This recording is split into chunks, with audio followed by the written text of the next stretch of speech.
Hello, I am Jon, and I am a calcareous nanofossil paleontologist. I have been working recently on trying to understand systemic biases in calcareous nanofossil paleontology. And a little bit about myself. I am a um, assistant professor of geology at the University of Nebraska, Omaha, in the United States.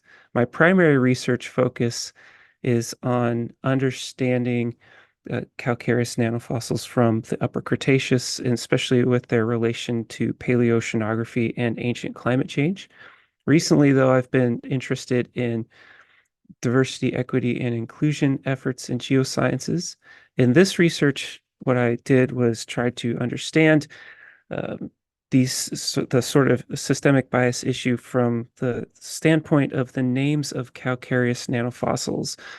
So, as an example, what I have on the screen now is an image of the calcareous nanofossil Watsonauria barnesi, which is a very common and ubiquitous nanofossil from the late Cretaceous. This one in particular is interesting because it is named after two people. The genus is from the German geologist Adolf Watsonauer, and the species is the British scanning electron microscopist Barbara Barnes, who was instrumental in first identifying the species.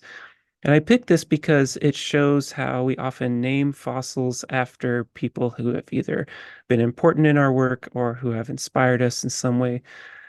And what often has been shown in other fields like biology and other sorts of paleontology is that most of these names historically have been named after men from the US and from Europe. However, calcareous nanofossil paleontology is a relatively young science, and it was started off by a very diverse group of researchers of all sorts of backgrounds and throughout the world. And you can see a few of them on the screen right now. So my initial thought was that because of this diversity in nanofossil paleontologists, we would see an equal diversity in the names of nanofossil species. In a paper that was published last year in that I published last year in the Journal of Nannoplankton Research. However, I showed that a large majority of names come from the USA and Europe. This what this graph is showing is the percentage of species named through over time. And this is probably because most taxonomists were based in the US or in Europe, and so they are more likely to name things after people or places or stratigraphy that they are familiar with.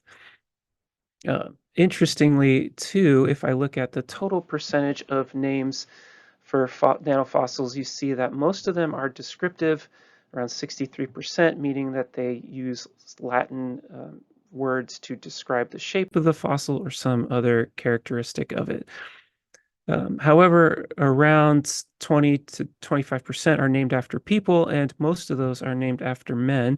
If I focus in particularly into just the amount of fossils named after people, you can see that around 80% of all nanofossils named after people were named after men. So this shows that there are really strong entrenched biases in naming nanofossils after largely men from USA and Europe, which was kind of surprising to me given the overall diversity of in the science. And I think this speaks not badly on any one researcher, but more in showing that there are these really strong, entrenched, and systemic biases in nanofossil paleontology that exist throughout the geosciences. So I had a few suggestions on ways we could overcome these. And one of the biggest problems that we face as nanofossil taxonomists is the cost of entry. This is my microscope, and it cost me 30,000 US dollars. And that cost is the base level for nanofossil taxonomy.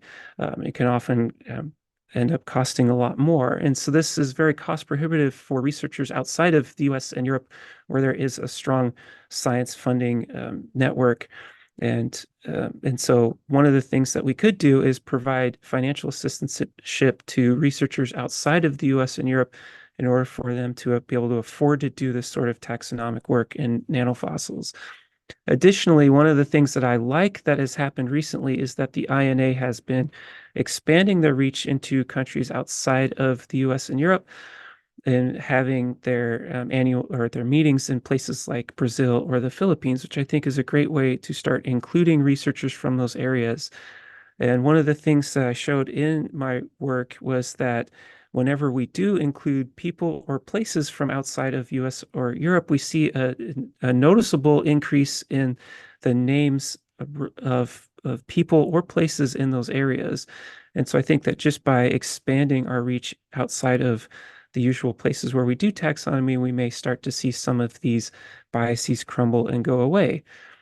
And I want to end with an image of calcareous nanofossils from the late Cretaceous, partly because they just look really pretty, but also because it shows the diversity in fossils, which I think reflects the diversity in researchers that we have as a science.